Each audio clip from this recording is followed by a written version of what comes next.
empuje el que está al lado, si le va a hacer un estorbo.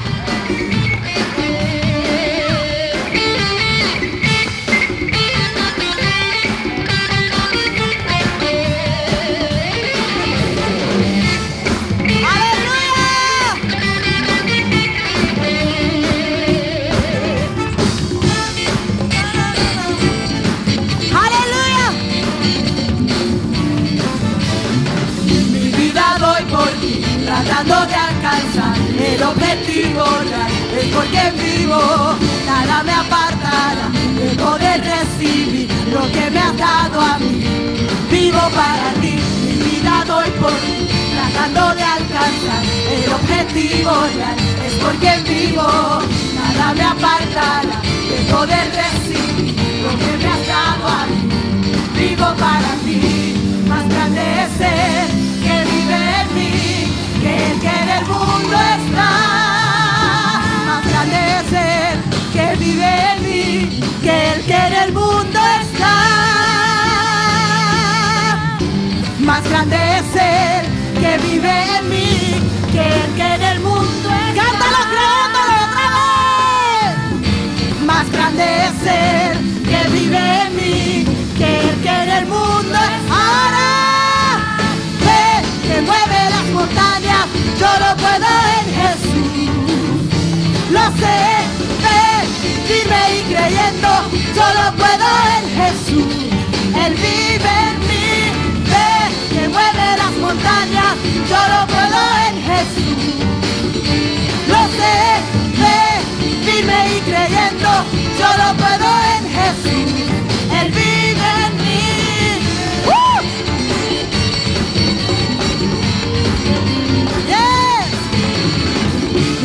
Doy por ti, tratando de alcanzar el objetivo real, es por quien vivo, nada me apartará de poder recibir lo que me has dado a mí. Vivo para ti, mi vida doy por ti, tratando de alcanzar el objetivo real, es por quien vivo, nada me apartará de poder recibir lo que me has dado a mí. Vivo para ti, más grande es Él que vive en mí, que el que en el mundo está. Ve que mueve las montañas, yo lo puedo en Jesús. Lo sé, ve, vive y creyendo, yo lo puedo en Jesús. Él vive en mí, ve, mueve las montañas, yo lo puedo en Jesús. Oh, lo sé, ve, vive y creyendo, yo lo puedo en Jesús. Él vive en mí, más grande es Él que vive en mí, que el que en el mundo está. Ve que mueve las montañas, yo lo puedo en Jesús. Lo sé, ve, vive y creyendo, yo lo puedo en Jesús. Él vive en mí, ve, mueve las montañas, yo lo puedo en Jesús. Sí, lo sé, ve, vive y creyendo, yo lo puedo en Jesús. Él vive en mí, ¡Aleluya! ¡Aleluya! ¡Aleluya! Diga por fe es mío. Porque es mío. ¡Aleluya! Dale high five a alguien y dile: somos más que vencedores. Somos más que vencedores, baby. You are on a winning team. Aleluya. Estamos en un equipo ganador. Aleluya. Esto revuelca a los demonios religiosos. Los confunde y todo. God. Yo tengo un tronco de ganas de predicar. Mateo 9. Dios sabe lo que hace. Si yo llegara a saber cantar,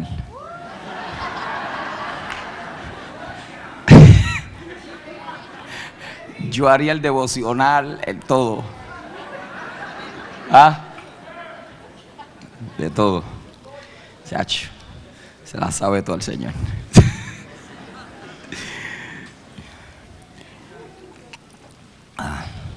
Mateo 9 y luego vamos a leer Mateo 12, verso 9 del capítulo 9. Quiero hablar del tema misericordia o sacrificio como parte de la serie El maravilloso Evangelio de la Gracia. Pasando Jesús de allí, vio a un hombre llamado Mateo, que estaba sentado al banco de los tributos públicos, y le dijo: sígueme. Y se levantó y le siguió. Y aconteció que, estando él sentado a la mesa en la casa, he aquí que muchos publicanos y pecadores que habían venido se sentaron juntamente a la mesa con Jesús y sus discípulos. Cuando vieron esto, los fariseos dijeron a los discípulos: ¿por qué come vuestro maestro con los publicanos y los pecadores? Al oír esto, Jesús les dijo: los sanos no tienen necesidad de médico, sino los enfermos. Id pues y aprended lo que significa: misericordia quiero y no sacrificio, porque no he venido a llamar a justos, sino a pecadores al arrepentimiento. Capítulo 12, verso 1 al 8. En aquel tiempo iba Jesús por los sembrados en un día de reposo, y sus discípulos tuvieron hambre y comenzaron a arrancar espigas y a comer. Viéndolo, los fariseos le dijeron: he aquí tus discípulos hacen lo que no es lícito hacer en el día de reposo.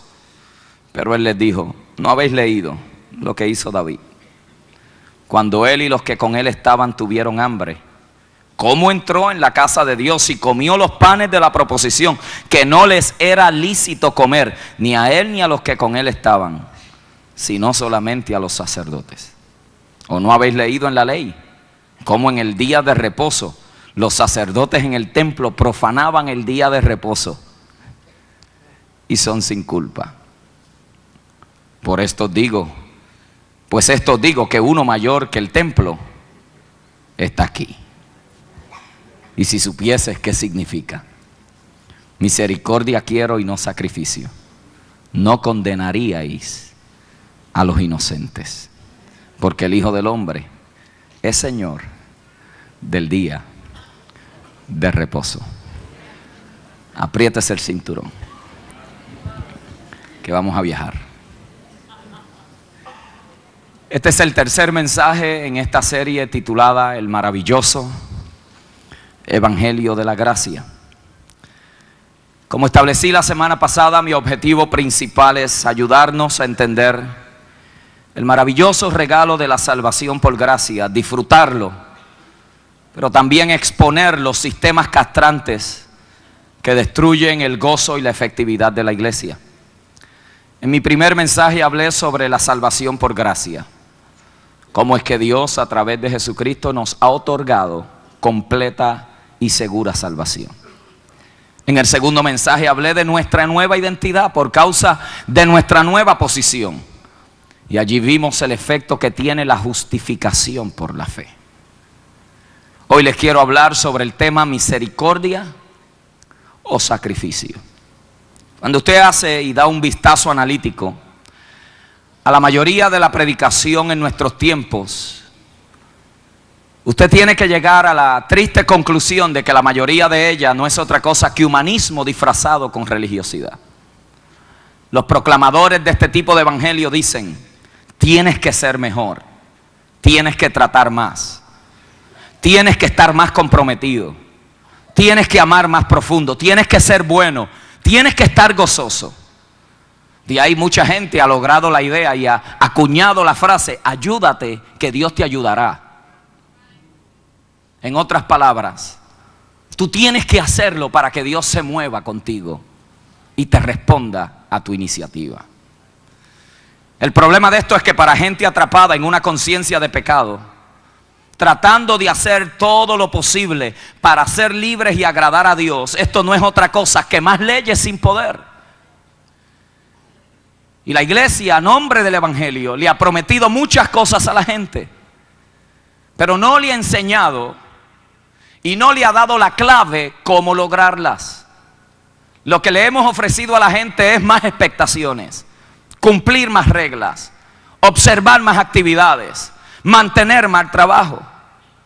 El resultado de esto ha sido millones de creyentes desanimados y desilusionados, que no pudiendo tratar y encontrarle respuesta al tormento que los atormenta, terminan rechazando la iglesia y todo lo que Dios tiene para ellos. Como dijo un respetado y conocido predicador en Gran Bretaña, Roy Heyson, la mayoría de los mensajes son buenos avisos, pero no son buenas noticias. Qué contraste. Cuando vemos la vida de nuestro Señor Jesucristo y la calidad de vida que Él vivió por el resultado de lo que tenía dentro. Note que el Señor nunca fue víctima de sus circunstancias. Él escogió la vida que quería vivir, aún escogió la muerte que quería morir.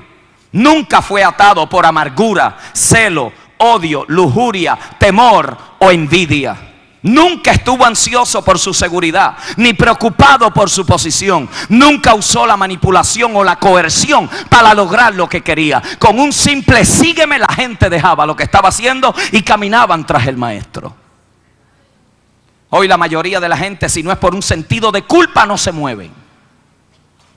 Predicadores sin escrúpulos que, no teniendo gracia suficiente, tienen que aterrorizar a la gente para que ellos hagan lo que ellos quieren que hagan. Cristo nunca accedió a manipular a la gente para que ellos hicieran lo que Él quería. Sanó al enfermo, echó fuera demonios y los amó a todos. Se conocía como el amigo de los pecadores. Y en su presencia los criminales y las prostitutas no sentían ninguna condenación. Se podía reír de la comedia de la vida y llorar al engaño que cegaba al ser humano. Aun cuando lo rechazaron, vivió sin egoísmo. Para él, su relación con el Padre era suficiente. Enfrentó al diablo personalmente y no fracasó, porque confió en la identidad y en la aceptación que su Padre le había dado. Sin haber echado fuera un demonio, sin haber sanado un enfermo, sin haber orado todavía, sin haber hecho los ayunos de la ley. Cuando se es levantado de las aguas bautismales, el Padre le dice: este es mi Hijo amado, en Él tengo complacencia. No había hecho un milagro, no había hecho una buena obra. Un niño común y corriente como cualquiera otro. No como dice la historia mitológica, que por causa de sus poderes y su deidad hacía palomas, soplaba sobre ellas y las echaba a volar. Eso es mitología. Cristo vivió una vida como cualquiera de nosotros en nuestra adolescencia. La diferencia que en Él había un deleite extraordinario por las cosas del Padre, al extremo que a los 12 años, mientras los doctores debatían la ley, allí Él estaba enseñándole el espíritu de la ley. Just a little bit different. Había una pasión que lo consumía. Nunca se atemorizó cuando enfrentó a Satanás. Aun cuando su cuerpo estaba débil, tuvo hambre. En 40 días de ayuno y oración, preparando aquel cuerpo. No era su espíritu, su cuerpo para la gloria. Lo enfrentó con plena confianza porque había escuchado la voz que había reconocido quién Él era. Yo le pregunto a ustedes hoy: ¿quién no quisiera esta clase de vida que Cristo vivió? Libre del control de las circunstancias y siempre un paso al frente de la vida. Si esto no es lo que la gente ha rechazado. La gente no ha rechazado este estilo de vida. Lo que la gente rechaza es el sustituto que se presenta como evangelio, que no es otra cosa que religiosidad. ¿Qué es religión? Religión es un sistema complejo y complicado de conceptos teológicos y requisitos de comportamiento. Pero eso no es el evangelio. El evangelio son buenas nuevas. En el evangelio se nos dice, Dios hablándonos: yo te quiero dar una excelente calidad de vida. No porque tú tratas más, o porque eres más bueno, o porque haces mejor, o porque dejaste esto o aquello. Yo simplemente quiero darte una mejor calidad de vida porque te amo y eres mi hijo. Esta calidad de vida que la Biblia describe como la vida eterna, diga conmigo: vida eterna. Es más que cantidad de tiempo.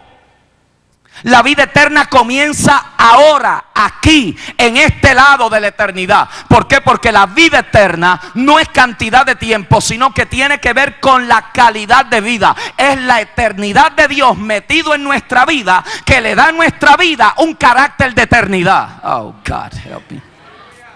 Muchos de ustedes están esperando morirse para ver si tienen vida eterna. Look at that gamble.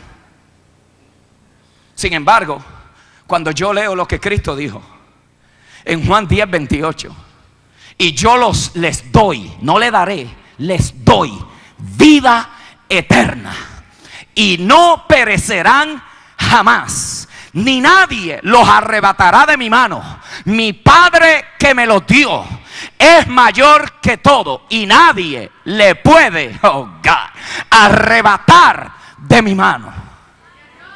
Romanos 6:23. Pero nosotros nos hemos concentrado en la primera parte. La paga del pecado es muerte. I know that. Lo que a mí me interesa es la próxima parte, después que yo he conocido a Cristo. Más la dádiva, el regalo, el derecho, el privilegio, la bendición de Dios en Cristo Jesús es que vida eterna en Cristo Jesús. Diga conmigo, eso es gracia.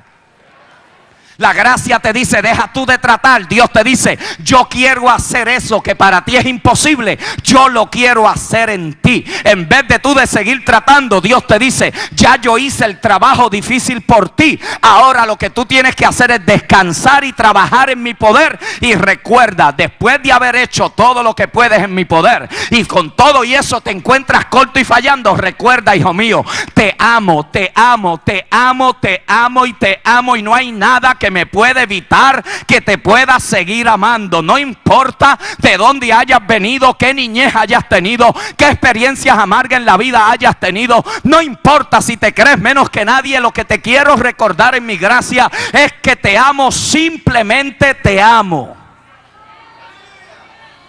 Esto era lo que a los fariseos le volaba la cabeza. Ellos no podían entender esta dinámica de que Cristo podía sentarse en la mesa con pecadores y no se contaminaba con ellos.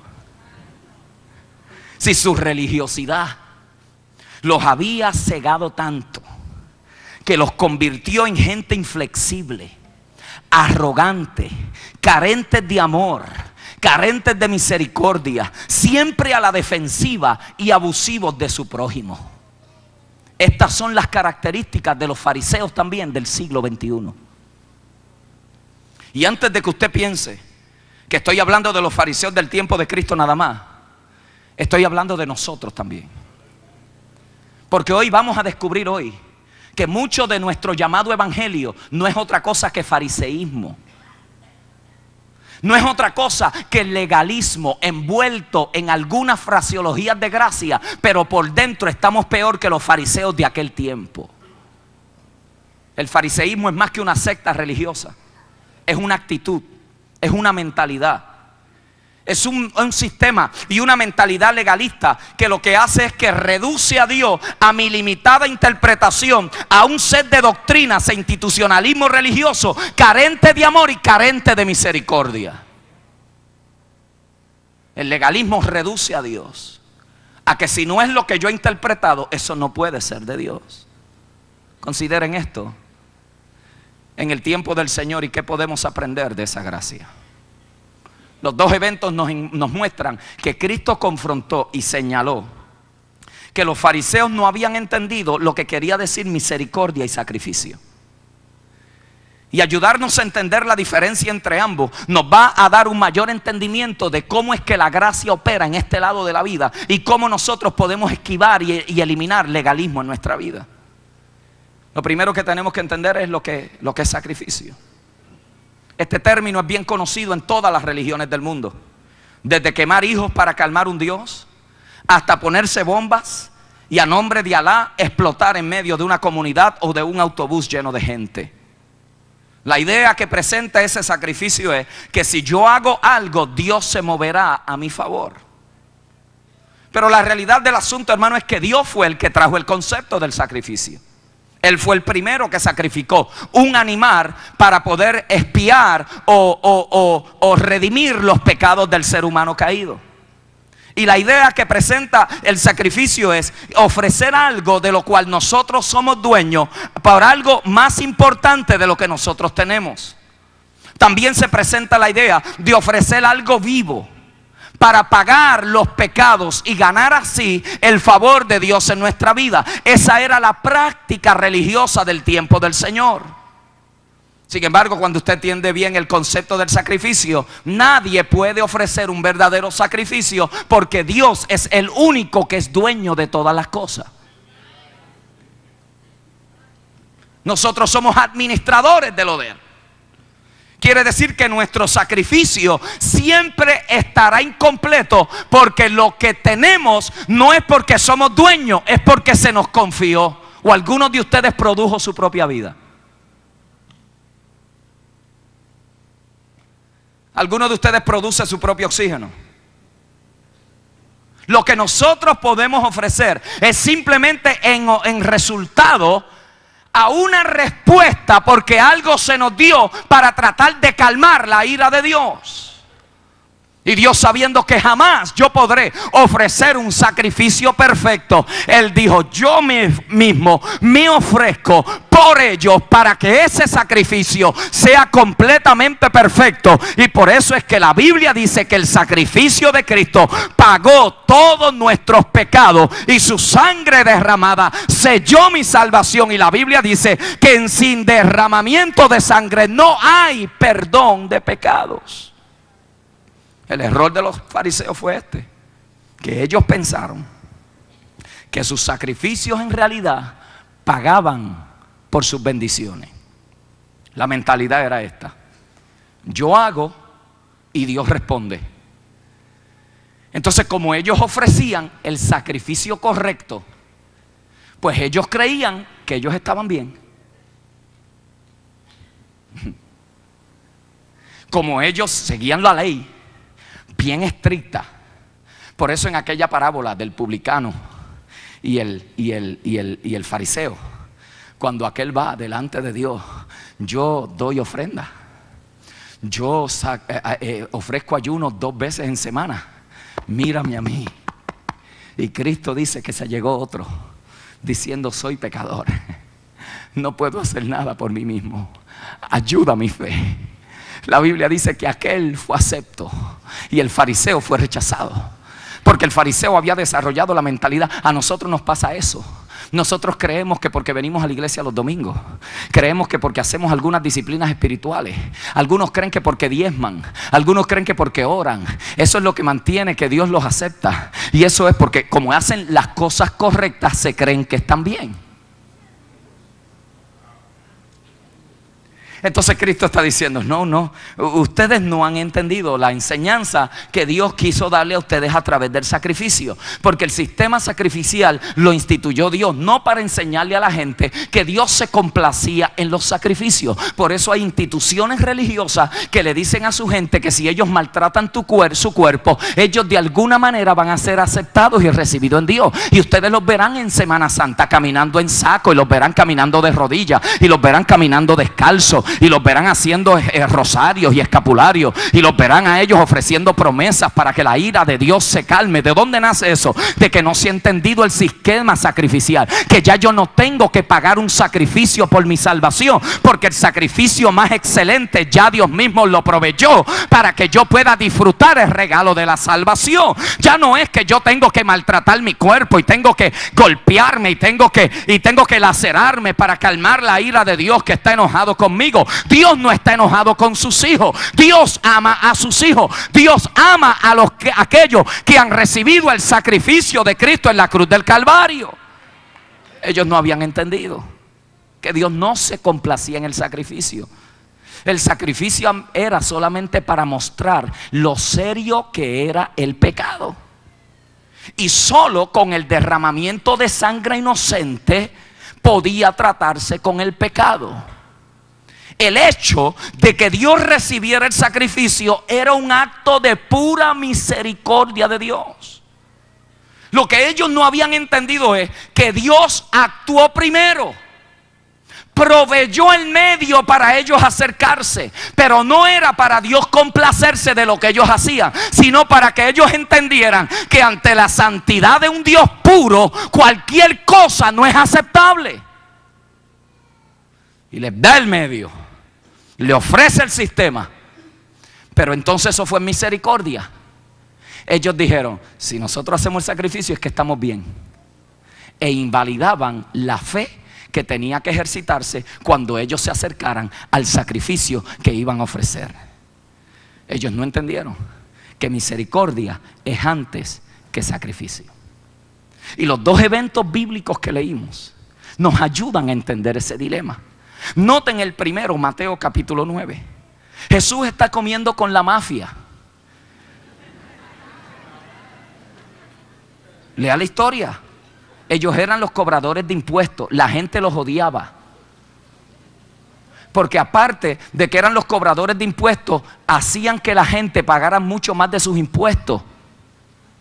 Les robaban a la gente. Por eso en la enseñanza de uno de los capítulos de la Biblia, aquel que era un cobrador de impuestos, cuando viene y se arrepiente, dice, ay, le tengo que devolver a la gente 4 veces por todo lo que le robé. Noten dónde está Cristo sentado. Está sentado con unos pecadores, publicanos, cobradores de